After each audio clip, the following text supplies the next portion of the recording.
बोलो श्री कृष्ण भगवान की जय। श्रीमद् भागवत महापुराण की जय।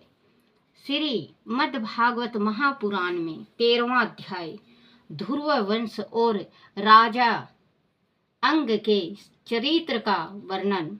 श्री सुत जी ने कहा, सोनक जी, इस प्रकार श्री मत्रेय मुनि के मुख से ध्रुव चरित्र सुनकर विदुर जी के हृदय में भगवान विष्णु की भक्ति की भावनाओं का उदय हो गया। उन्होंने मंत्रेय जी से फिर पूछा, मुनिवर, यह प्रचेता कौन थे जिनकी यज्ञशाला में श्री नारद जी ने ध्रुव चरित्र की महिमा को गाया था? वह किसके पुत्र थे? उन्होंने कहाँ पर यज्ञ किया था? कृपया उस प्रसंग को मुझे सुनाइए। इस पर मंत्रेय जी ने कहा, विदुर जी, महाराज ध्रुव जब अपना राज सिंहासन अपने पुत्र उत्कल को सौंप कर वन में चले गए तो उत्कल ने राज सिंहासन पर बैठने से इनकार कर दिया। वह जन्म से ही शांत, आसक्तियों से विरक्त और समदर्शी था। वह सभी जीवों में परमात्मा के अंश आत्मा को देखता था और सभी से प्रेम करता था। वह अपनी आत्मा से भिन्न कुछ भी नहीं देख पाता था। वह अज्ञानी नहीं था।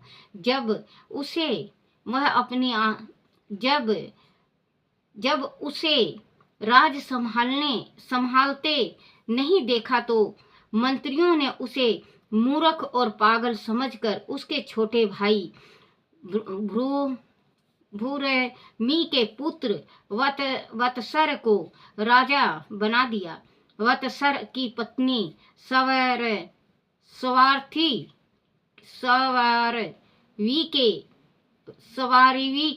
के गर्भ से पुष्पाकरण, दिग्मेकेतु, ईशा, ऊर्जा, वासु और जय नाम के 6 पुत्र हुए। पुष्पारण की 2 पत्नियां थी, प्रभा और दोषा।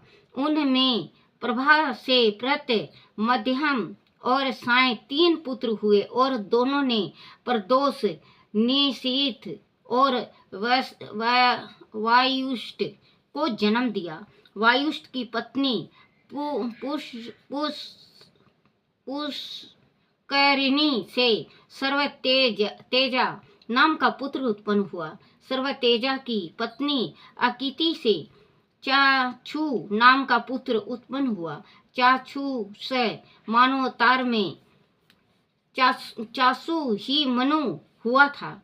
चासु मनु की स्त्री नड़वला से पुरु कुत से त्रित गुमन सत्यवान रीति व्रत अग्निष्टोम अतिरात्र प्रघुमन शिबी और उल्लेख मुख, यह 12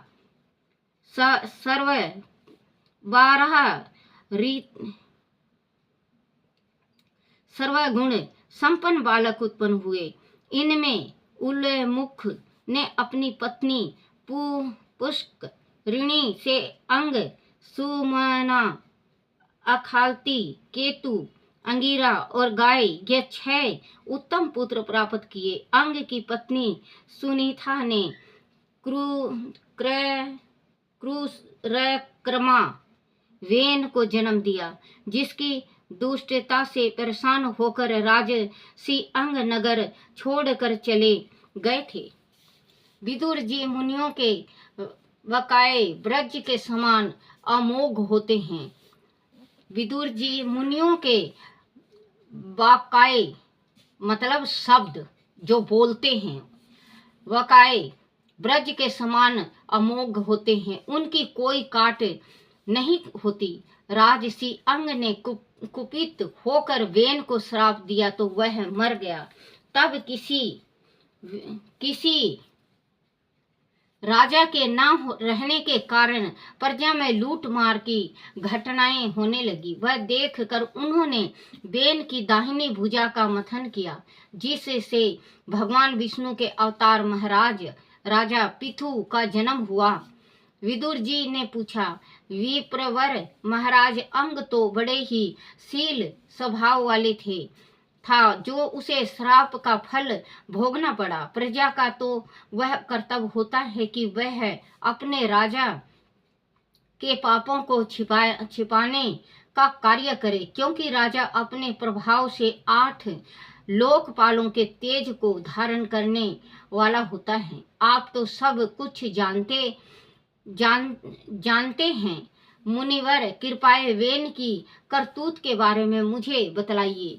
श्री मंत्री जी ने कहा, विदुर जी, एक बार उल मुख पुत्र राजा अंग ने प्रेचेता के रूप में अश्वमेघ यज्ञ का अनुष्ठान किया था। नारद जी ने इसी यज्ञ में श्री हरि विष्णु की स्तुति में श्लोक पढ़े थे। इस यज्ञ में वेदों के ज्ञाता ब्राह्मणों के कहने पर भी देवता लोग नहीं आए। तब यज्ञ करता ब्राह्मण ने विस्मित होकर राजा अंग से कहा कि आहुतियों के रूप में जो घी यज्ञ कुंड में डाला जा रहा है, उसे देवगण स्वीकार नहीं कर रहे हैं।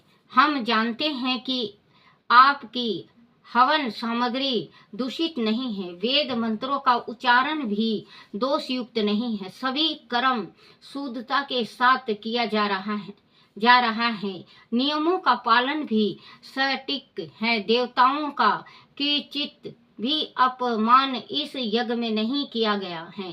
फिर भी देवता लोग अपने भाग क्यों नहीं ले रहे हैं?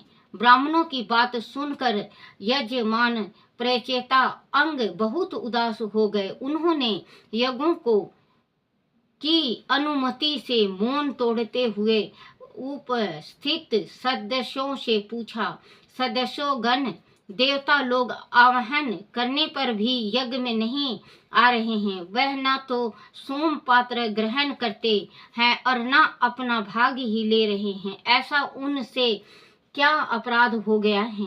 सदस्यों ने राजा अंग से कहा, राजन, इस जन्म में तो आपसे किंचित भी कोई अपराध नहीं हुआ, किंतु पूर्व जन्म में आपसे एक अपराध अवश्य हुआ है, जिसके कारण सर्वगुण संपन्न होने पर भी आप पुत्रहीन हैं। इसीलिए पहले आप सुपुत्र प्राप्त करने के लिए यज्ञ कीजिए, भगवान आपको पुत्र अवश्य देंगे। जब संतान की इच्छा से साक्षात यज्ञ पुरुष श्री हरि का आवाहन किया जाएगा, तब देवता लोग स्वयं ही अपना अपना यज्ञ भाग भक्त जिस वस्तु यज्ञ भाग ग्रहण करें, अपना अपना यज्ञ भाग ग्रहण करेंगे। भक्त जिस वस्तु की कामना करता है, श्री हरि उसे वह पदार्थ अवश्य देते हैं। जो भक्त जिस प्रकार से श्री हरि विष्णु की आराधना करता है, उसे उसी की इच्छा के अनुसार फल प्राप्त होता है। विदुर जी, इस प्रकार राजा अंग ने पहले पुत्र प्राप्ति के लिए निश्चय किया। उन्होंने यज्ञ रूप श्री विष्णु को पुरोरस नामक चारु संपत्ति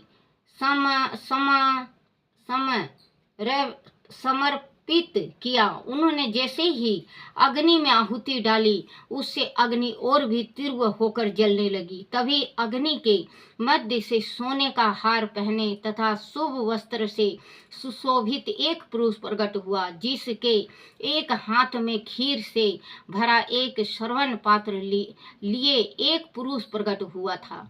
उद्धार बुद्धि राजा अंग ने यजमानों की अनुमति से उंगली भर खीर उसे कटोरे से ले ली और उसे स्वयं सूंघ कर अपनी पत्नी को दे दिया। रानी ने वह खीर खा ली। उस खीर को खाने के बाद कुछ समय बाद रानी को गर्भ ठहर गया। उस गर्भ से राजा को यथा समय एक पुत्र प्राप्त हुआ। वह बालक का जन्म से ही आध वंश में उत्पन्न अपने नाना मृत्यु का अनुगामी था। उसकी माता सुनीला मृत्यु की ही पुत्री थी। वह बालक युवा हुआ तो रोज वन में जाता और बाघों की हत्या की जगह भोले भाले निर्दोष हिरणों की हत्या कर देता था। उसे देखते ही वनवासी लोग वेन आया कहकर भयभीत हो जाते थे। वह ऐसा क्रूर और निर्दयी था कि मैदान में खेलते हुए अपने हम वयस्क बालकों को निर्दयता के साथ पटक कर मार डालता था।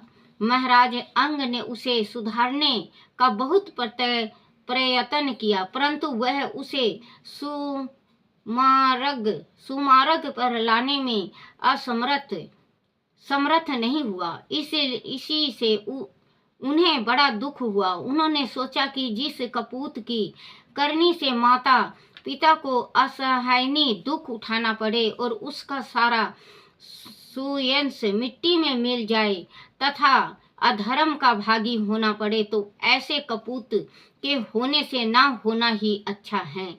देखो बच्चों, कितना अच्छा सोच था कि जो बच्चा हमारे गृहस्थी में, हमारे घर में, हमारे साथ पुश्तों में कलंक लगाता है, उस बच्चे से तो ना रहना अच्छा है। वो बच्चा तो ना ही रहे तो अच्छा है। राजा ये सोचने लगा कि परमात्मा में पहले निसंतान था तो अच्छा था, क्योंकि अब मुझे संतान हुआ है तो इतना वो हुआ है कि किसी को नहीं देखता। साधु को, संत को, महात्माओं को, जिसको भी मन पड़े उसको जान से मार देता था। इतना हत्यारा था, इतना निर्दयी था। पिता को असहायनिक दुख उठाना पड़े और उसका सारा सुयश मिट्टी में मिल जाए तथा अधर्म का भागी होना पड़े, तो ऐसे कपूत के होने से ना होना ही अच्छा है। ऐसा सोचते सोचते महाराज को रात में नींद नहीं आई। वह रात भर बेचैनी से करवटें बदलते रहे। गृहस्थी से उनका मन विरक्त हो गया। रात्रि के तीसरे पहर में उन्होंने चुपचाप राजमहल छोड़ दिया और वन को चले गए। मंत्रियों ने उन्हें बहुत ढूंढा, पर उनका कहीं पता नहीं चल पाया। हार कर वह सभी नगर में लौट आए। सारी प्रजा दुख में पागल सी हो रही थी, परंतु वेन को अपने पिता के न मिल पाने की कोई चिंता न थी। उल्टे वह तो मन ही मन प्रसन्न हो रहा था कि पिता से उसका पीछा छूटा। अब खुलकर वह राज सुख का भोग करेगा और उसके जो मन में आएगा वह करेगा। अपनी माता की उसे जरा भी चिंता नहीं थी। बोलो श्री कृष्ण भगवान की जय। श्री कृष्ण गोविंद हरे मुरारी, हे नाथ नारायण वासुदेवाय, हे नाथ नारायण वासुदेवाय, हे नाथ नारायण वासुदेवाय। श्री कृष्ण गोविंद हरे मुरारी, हे नाथ नारायण वासुदेवाय। बोलो श्री कृष्ण भगवान की जय। विष्णु बोले कि हे लक्ष्मी, अब मैं तुम्हें 5वें अध्याय का महात्म बताता हूँ। पुरातन नगर में एक ब्राह्मण रहता था। उसकी संगति अच्छी नहीं थी। अंत उसके भाइयों ने उसे त्याग दिया। वह दूसरे नगर में चला गया। संयोगवश उसे वहां के राजा के यहाँ नौकरी मिल गई। धीरे धीरे ब्राह्मण ने राजा के साथ निकटता बढ़ाई। वह लोग के विषय में सच्ची झूठी बातें बतलाकर काफी धनवान और राज का विश्वास पात्र बन गया। काफी धन एकत्र हो जाने के पश्चात उसने शादी भी कर ली। जैसा ब्राह्मण सोचता था वैसे ही उसे स्त्री मिली। पहले तो उसे स्थिति के साथ समझौता करना चाहा, लेकिन जब ब्राह्मण को पता चला कि उसकी स्त्री भवचारिणी है तो वह उसे मारने पीटने लगा, लेकिन उसमें कोई सुधार नहीं आया। एक दिन उसकी स्त्री ने उसको विष दे दिया। मरकर उसने गिद्ध योनि में जन्म लिया। बाद में ब्राह्मण की स्त्री भी मर गई और उसने तोती की योनि में जन्म लिया। वह वन में एक तोते के साथ उसकी स्त्री के रूप में रहने लगी। एक दिन तोती ने तोते से पूछा कि हे स्वामी, तुमने तोते की योनि में जन्म क्यों पाया? तोते ने कहा कि हे प्रिय, मैं पिछले जन्म में ब्राह्मण था। मेरा गुरु बड़ा विद्वान था, लेकिन मैं उनकी आज्ञा नहीं मानता था। एक दिन क्रोधित होकर उन्होंने मुझे श्राप दिया कि अगले जन्म में तू तोते की योनि में पैदा होगा। इस प्रकार मैंने तोते का जन्म कि अगले जन्म में पाया।